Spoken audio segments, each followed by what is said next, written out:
If you're looking to replace the front sway bar links on an Audi A6, this particular model has a 2.8 liter. As you can see, I've got the sway bar links right under there on either side, kind of below the shock tower, behind the lower part of the rim. So once you have the tire off, they're actually quite easy to replace.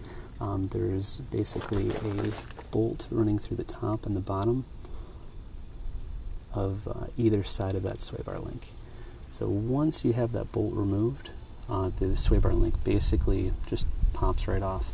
These can create a lot of noise and is probably the top common issue among Audis that I've seen for just creating any kind of front noise. So once you have that off, the top of that bolt is actually a 16 millimeter and the other side is an 18 millimeter. So there's the tools that you need, just a socket wrench, and you should be good to go. If you have any questions, please feel free to post below. Otherwise, I hope this video helps. Have a great day and good luck with the job.